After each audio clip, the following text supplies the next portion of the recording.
Балалар, біздің ұлттық ойындарымыз, ол біздің ата-бабамыздан, сендердің ата-апаларынан, біздің ата-бабамыздан келе жатқан біздің ұлттық құндылықтарымыз болып саналады, балалар.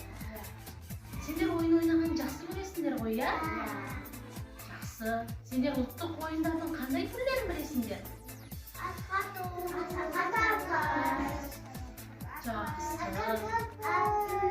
Жақсы, жарайсыңдар балалар. Жақсы.